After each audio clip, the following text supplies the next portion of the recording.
Do you remember the first story that was so spellbinding that it drove you to break the rules and stay up all night? To keep reading, keep listening, keep playing?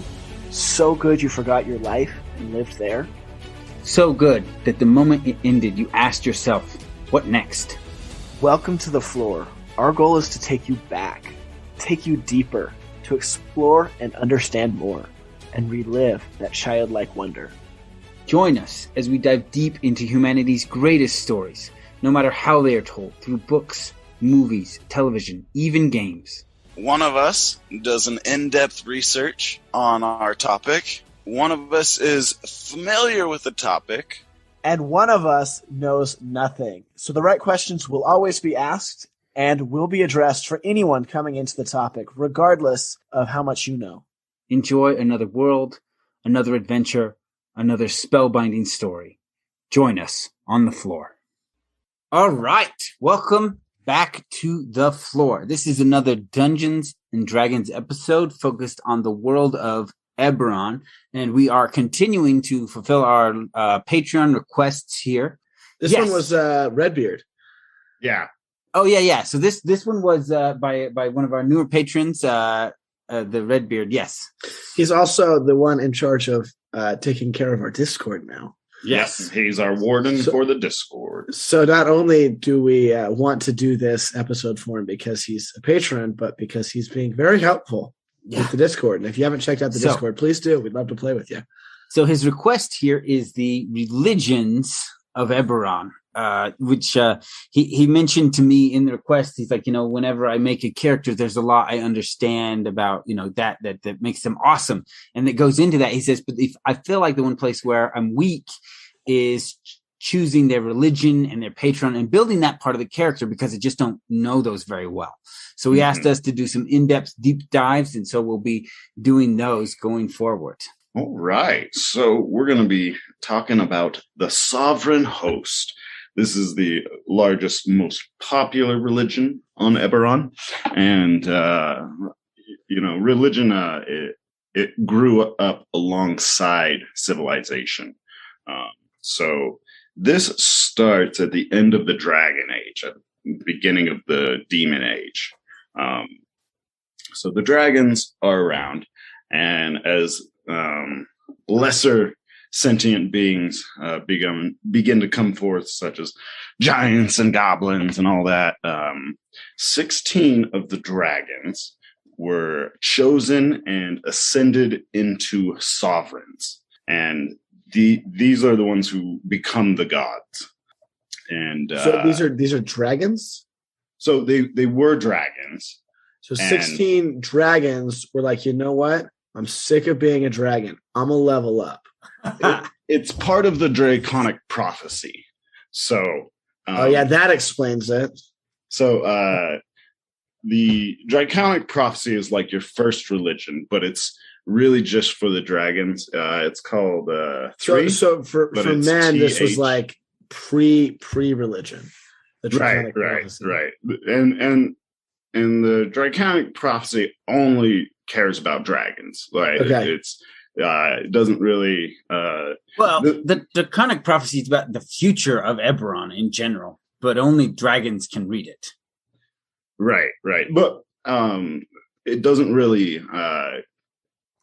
give concern to other beings other than dragons. So I guess I kind of wonder what you mean by, because I know that the dragon marks that people bear are connected to the Draconic Prophecy. So I think what he might be meaning is dragons are set higher in the prophecy. They're they're revered in the prophecy. Right. Like dragons are special in the prophecy. They're like the prophets almost, or like a different word, but they're better than the average life. Better. Yeah. So it's not that everything else doesn't matter. Mm-hmm. It's just it doesn't matter as much. It's like I have a $1 bill and you have a Canadian dollar bill. Obviously, my dollar bill is better. Or maybe I'm a dragon. Be like you have a $1 bill and I've got 100. The 100 just matters more, right? So these 16 sovereigns, right? They're dragons. They ascended to sovereignhood. these were chosen to watch over the lesser sentient beings, lesser than dragons, which is everything, as the prophecy clearly states. And this makes it so. This is why it's kind of a sin for dragons to meddle in the affairs of other beings, is because they're already being watched over by the sovereign host, right? So the sovereign host is literally these 16. So, yeah, the sovereign host is a being that is the collection of all of these dragons. Thus, it is the host of the sovereigns, the sovereign host. Right. Exactly. So it's not like a triumvirate. This is just 16 beings in one. This is like Dragon Power Rangers edition. Imagine this is their Zord. The sovereign host is just the Zord for dragons, is what you're saying. Imagine having a conversation, being like, sovereign host, I would like this. And be like, that is a good idea. And then maybe like, no, I completely disagree. Don't you dare. I will strike you down. Be like, hang on, let's not do this. And it's like one guy be like, no, I don't know. I'm not sure what to do here, guys. But like, for example, when they gave the giants arcane magic, right? That was a sin. They shouldn't have been doing that. And also when they gave the orcs druid magic. Who gave it to them? The dragons?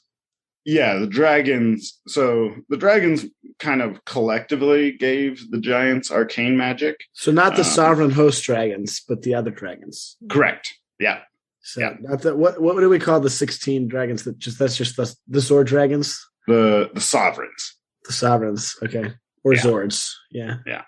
And the dragons believe that when a dragon is born and lives his life, embodying that sovereign's realm, that when they die, they will become that sovereign, and the previous dragon will move on to the dragon home, which is like dragon heaven. So like that's kind of how that is set up, and not everyone believes that, but it is kind of in their scripture. They have scriptures, they have preachers, they have missionaries, they have temples. It's a pretty elaborate religion. So the way people refer to the 16 are often the 9, the 6, and the 1. So they're divided into kind of civilization and nature. Like those are the two primary things. So there's 9 for civilization and there's 6 for nature. And then the 1 is the sovereign host. Does that make sense? Yeah. So, I mean, it kind of reminds me of the Game of Thrones. Like they talk about the 7, right? The drowned god, the fire god. Yeah. Oh, no. I don't think the drowned god's one of the 7. The 7 is like the maiden, the warrior, the smith, and so, but then there are other gods beyond the 7. So the 7 is a single religion, right? The belief in the 7, whereas the belief in the drowned god is a different religion. And so with the sovereign host, we have the 16, but then they're broken into these little smaller groups, like the 6 of civilization. So back up. So there's 9, 7, and 1. 9, 6, and 1. Oh, so close. Because in Lord of the Rings, 7 for the dwarf lords, 9 he's trying to match this, and 1 for the dark lords. So they're just missing 1 dragon who's 6 instead of 7. But outside of that, I was like, listen, this sounds very familiar to something. Now, the gods in Eberron, as opposed to other D&D campaigns, so Forgotten Realms, for instance, right? So the gods have physical bodies, will talk to people, will go do things. In Eberron, they don't manifest themselves in any kind of a solid form. The closest thing that you get to like a godlike being were the overlords that got dragged down to Kyber at the end of the Demon Age. Wait, didn't we talk about Merkel and Bubba or whatever those guys? That's Forgotten Realms. Yeah. Oh, okay, never mind. Yeah. So, there are 2 major schools of thought within the sovereign host.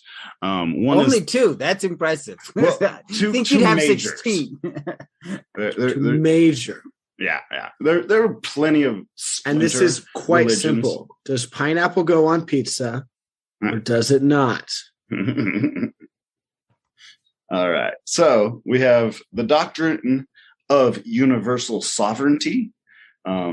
Their main scripture they quote is, "As in the world, so are the gods. As are the gods, so is the world." And so this school of thought is you worship each god kind of individually, rather than a single divine host. And that's kind of the difference there. And the scripture that the doctrine of the divine host often would say is the sovereign host is one name and speaks with one voice. The gods are the letters of that name and the sound of that voice. So there's people who worship the gods individually at like appropriate times. And then there's people who are like, I just worship the divine host. And then like a way that they kind of view these gods is like the goddess of fertility, love, and agriculture. When you hear the wind whipping across like a wheat field, that's literally her voice. And so if it's a cornfield, it wouldn't be her voice. Just that would be her voice as well. Okay. Right. It's that agriculture or fertility or love. All of that. But if it's like winds going through like a mountain peaks, like that wouldn't be her. That would not. No. So she is specifically anything growing, like agriculture or fertility. Like anytime something is born, she is there. If you feel love in your heart, she is there. And who is this one? That exists because she exists. Her name is Araway. Araway. I like that a lot. Yeah. So that's your 2 main schools of thought when people are worshiping. You pray to them individually, or you pray to them as a collective. Correct. They are either one of the individual lions or they are Voltron. Yeah. The gods also lack free will and move in motions closer to destiny or, like a Draconic Prophecy. I imagine they're kind of moved by the Draconic Prophecy. They can kind of do their own things, sort of, but in the grand scheme of things, they have to do something specific. More just they're being controlled by a certain cosmology, kind of like astrology. Mercury's in retrograde or the age of Aquarius, things like that. But in Eberron, it's the different planes are shifting around and moving, and when one gets closer and closer to the material realm, that aspect will get expressed. Right. So when, a certain plane shifts, it might cause a famine or a boom in crops. Right. And that would be Arawi, the goddess of agriculture, her coming closer to the existence plane or farther away. Right. Farther away would cause a famine. Does that make sense? Yes. So it feels like they didn't ascend into godhood when they took on the sovereignness. It feels like the Draconic Prophecy absorbed them, and now they are just part of it fulfilling itself. They're often referred to as the sovereigns of reality. So, I really feel like they got a raw deal. Be like, we're going to make you a god, but you got no free will. You do what we want. Be like, what's the point then, right? Well, be like, we're going to pay you $1 million a year to do this job, but you can never leave the office. Be like, but we're going to tax you 110%.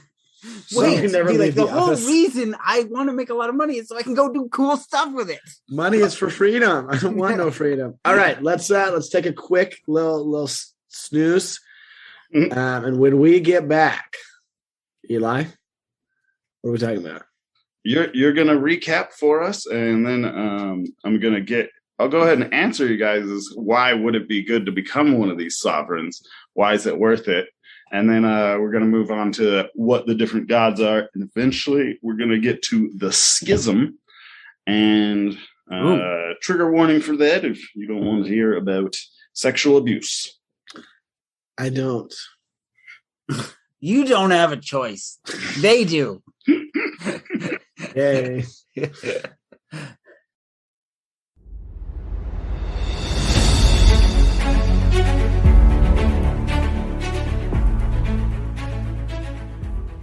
Okay, so we have been mentioning at the end of our episodes recently about the treasure room, how, as Aaron likes to describe it, in the floor we go deep into things, but in the treasure room we kind of go wide.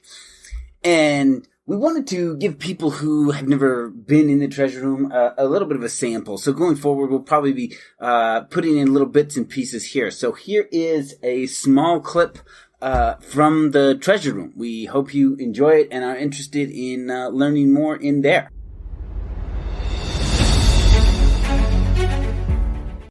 One of the subgroups is the Religion of Dole.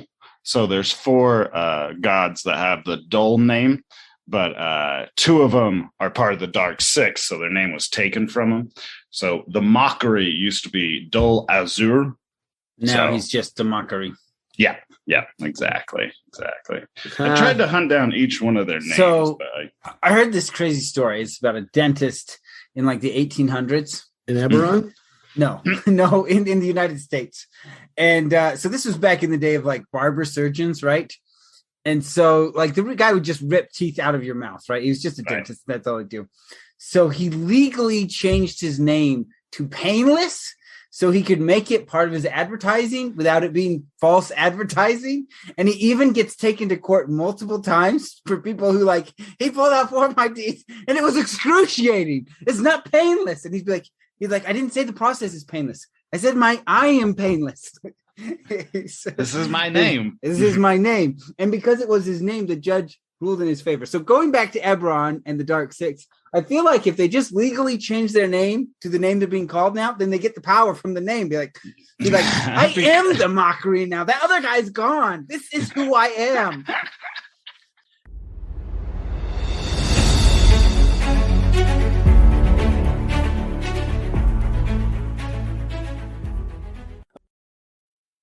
All right.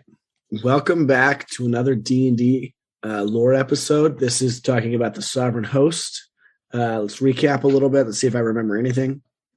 Sovereign Host is the collection of 16 dragons that through something that happened with a Draconic Prophecy, they became 16 different gods that also are the Sovereign Host, one big collection of thought or gods or whatever. And in this, there's 2 schools of thought with religion. You can either pray to a specific god. Well, you can do whatever the heck you want. It's a semi-free country, but most people will either pray to a specific god or they will pray to the Sovereign Host, which is everything. Mm-hmm. Yeah. And then you guys, with the dragons, so the dragons that become Sovereign Hosts, once the Draconic Prophecy has ran its course, the world will be born again, and you will have 3 progenitor dragons again. Those 3 will only be chosen from dragons who were sovereigns. So, Kyber, Sybaris, and Eberron were sovereigns the last time the Draconic Prophecy ran its course. Wait, and so there's a big old loop? It runs itself over and over again. Well, this is just Dark Souls? Gets reborn and reborn. I think that's what it will do, because the first 2 dragons actually come from the Forgotten Realms, right? They're from the Dawn War. Yep. So, but the next 3 will be chosen from the sovereigns in the Draconic Prophecy. But these first 3 weren't. They came from the Dawn War in the Forgotten Realms. Oh, okay. Yeah. I see. During the creation of the Forgotten Realms, we have the Dawn War. So you have the gods. They have their children that are these kind of like like weaker gods, right? Like we call them primordials. And so those first 3 dragons were primordials. And they said, we are done fighting for this world. We're just going to make a new one we don't have to fight for. Do you think that primordials... And then they fought each other for it. You think that primordials is just prime mortals? So it's just like really like the best of the best out of mortals? The best of the best. That's all it is. It's like, well, they're not gods, but they're definitely better than most mortals. So they're prime mortals. I think it's a before mortal, right? Oh, like pre-mortal? Yeah. I don't know. Prime sounds pretty good. A1 sauce mortals. All right. So somebody who worships, let's say, Anatar, the god of craft, right? So when he's in his workshop, Anatar is there. He doesn't ask for like his presence. He just asks for like his blessing or his favor while he's crafting, that he will turn out a good tool or weapon of exceptional quality, right? And let's go ahead and just cover the gods before we get to the schism. So I've already introduced Aroe, the goddess of fertility, love, and agriculture. She also has a daughter known as the Fury, goddess of rage and ruin. Orion, this is the god of law and knowledge and also magic.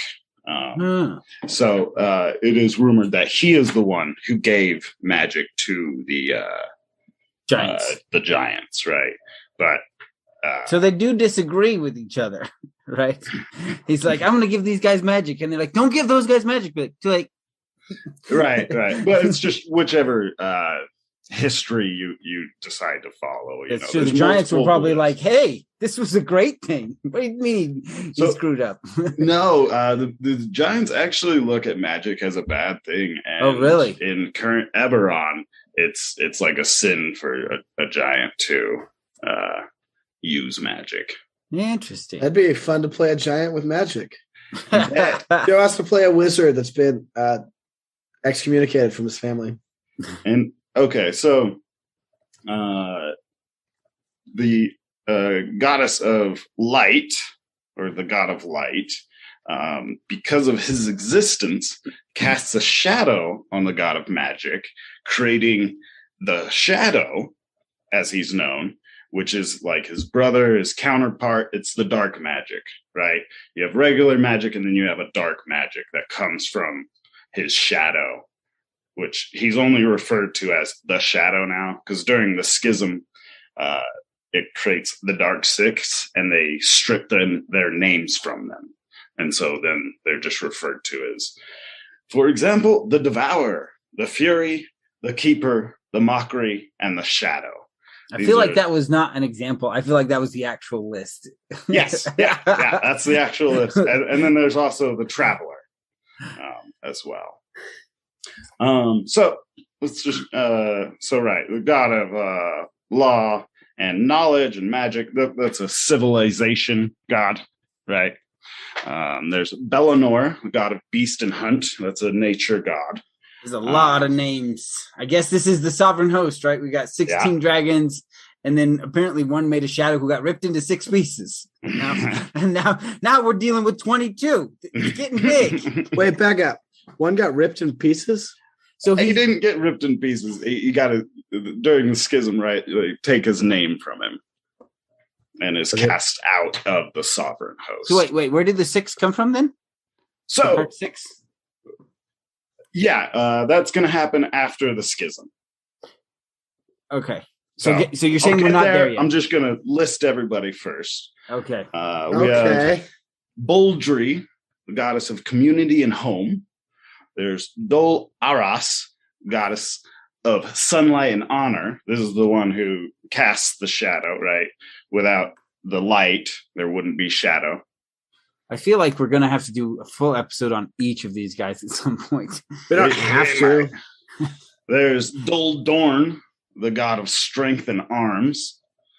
There's Kol Koran, god of trade and wealth. Uldra, the goddess of fortune, and then Onotar, the god of craft. Okay. Which one's your favorite? Orion, god of magic, law, knowledge. I like that one. He's just got a lot of hats. Yeah. It's not just he's got a lot of hats. He's got the cool hats, right? Yeah, well, you heard magic and you came running. I don't even think you heard the other two. So he's got the cool hats. Hat, Joe. I get it. Hat.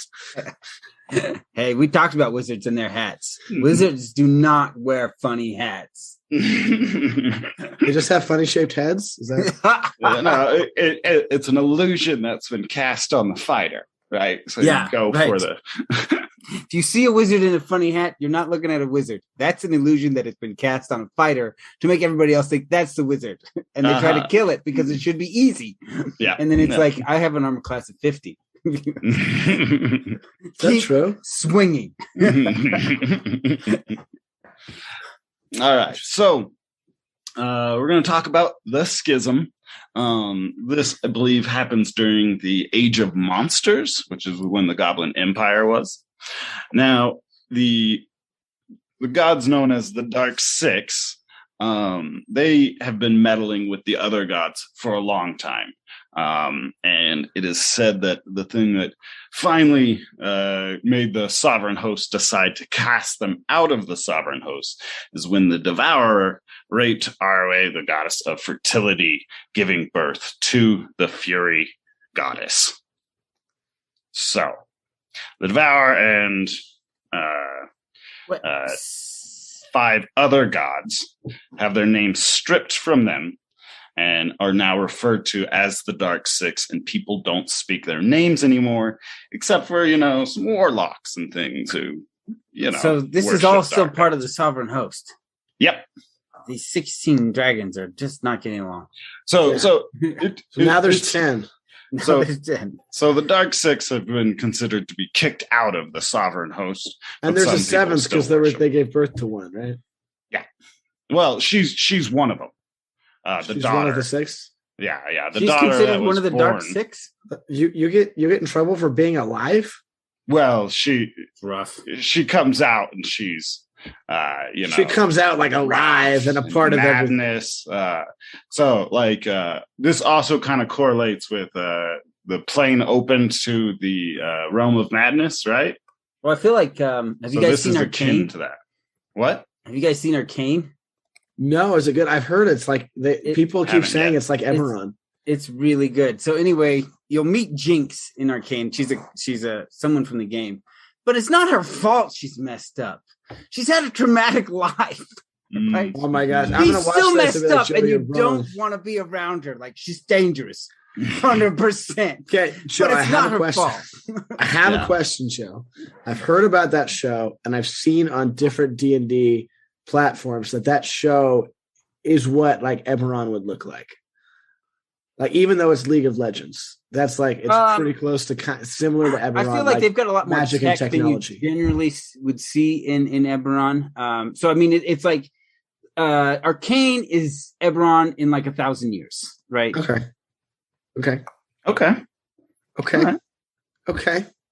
So, and their magic is far more limited than like they have magic, but magic really only serves to fuel technology there. Like, whereas it's like Eberron, ammo.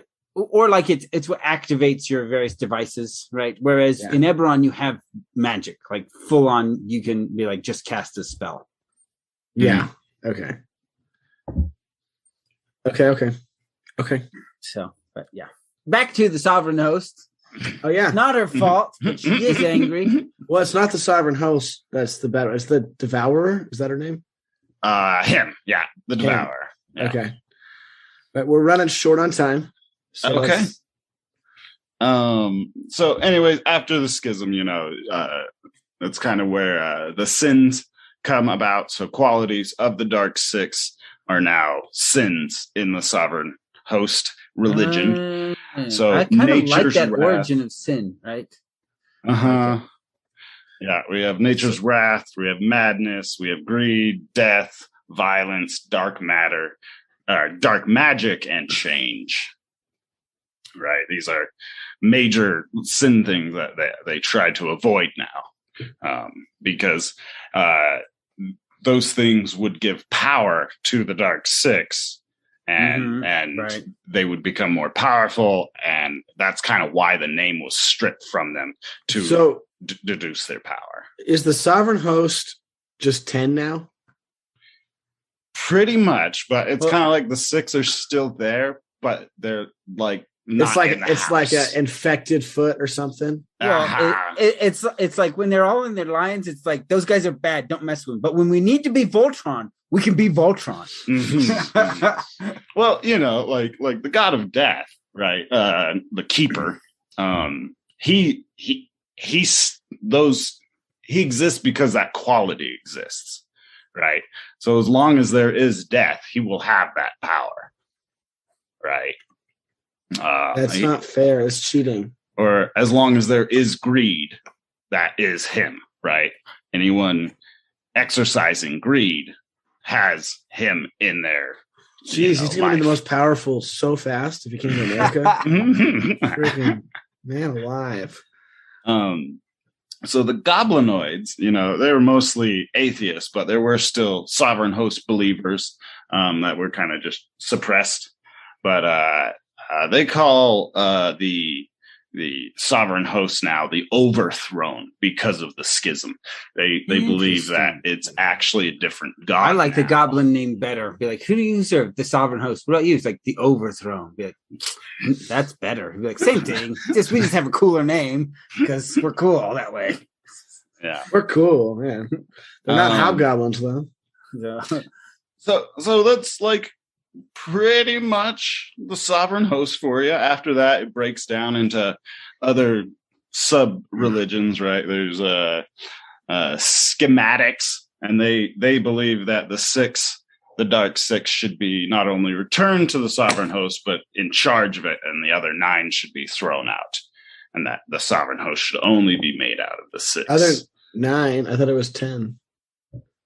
So you've got, it's really 15 and 1, because you've got 15 and then the sovereign host, which is the host of all. Oh, okay. Yeah. So there's 9.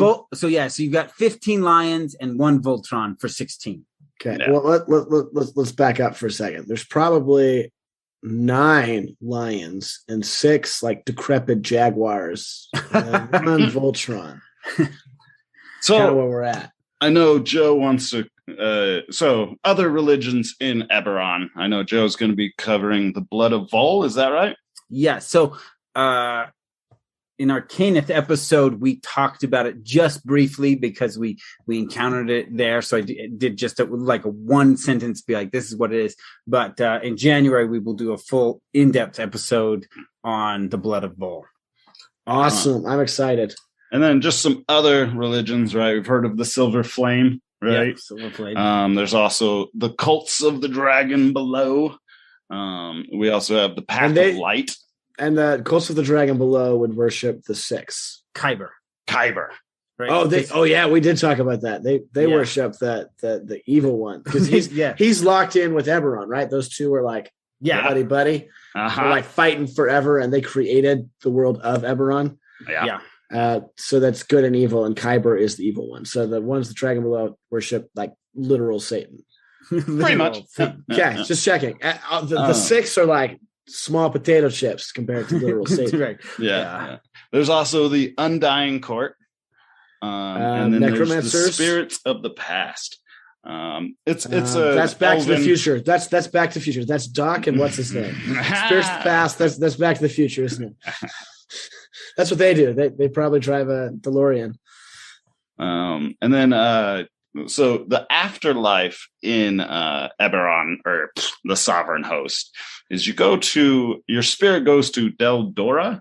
This is the realm of the dead, and this is one of the places where the gods are no longer, right? They're void of this place. It's just it's a big nothing, hopelessness existence until you fade away. And so people who worship the Sovereign Host, their living is the closest they get to be to their gods. So there isn't that big afterlife payoff. There's live your life and worship the gods and just try to live a good life. Yeah. All right. I like So- that one. That's the Sovereign Host. Okay. We thank you, Eli. You're welcome. Thanks for joining Brain us. hurts. Yeah, we want to thank our newest Patreon, Josh. Woo! Yeah. Have you guys met Josh? Have you heard of Josh before? Yes. Most certainly. Also, we have a Discord. We've talked about this briefly. Mhm. Redbeard is taking care of it, but we are in there very often, especially on weekends. We're playing games. We actually want to know. We'd actually love for you to hop in with us and come play with us because we play a lot of different games. And tell your friends to come join us. Come play with us. It'll be fun. And then if you enjoyed this episode and you just want more, join us in the treasure room. We're going to go record that right now. Yeah. See you there. So you have just been floored. Now go floor your friends. Thanks for listening. Leave us a review. Tell us why you like listening to us. Is it our awesome deep dives? Is it our amazing back and forth? Is it our charming good looks? What would you like us to add or change? You can put that in the review as well. We read reviews. Yeah, and if you're going to be leaving us a review telling us what you like about it, maybe you even want to share the content with your friends. Like and share on social media. You can join us on Twitter and Facebook. We post memes. And we actually started a Discord, so come play with us. So a lot of the worlds we cover have a retcon. If you're not familiar with that term, it's reconstruction. Or sometimes we might use a bad source for some of our lore research. And if that happens, feel free to email us at floorfantasyandlore@gmail.com. That is floor spelled FLORE, fantasyandlore@gmail.com. And if you're angry enough, we'll read it on the air. Yes, we will. Also, the treasure room is now available. We have locked a few secrets for everything we cover in there. And each week, we add more. And you can find the treasure room on patreon.com/floor fantasy and lore. And how do you spell that, Aaron? That's lore with an F at the beginning. So it sounds like floor, but it's not the floor you're thinking because it's our floor. We hope you enjoyed your time on the floor. Think about your favorite part of the episode. Now, think about your nerdiest friend. Who is it? What is their name? They want to know about the floor. Stop holding out on them. Go and tell them about your favorite part. Because all of this is more fun together.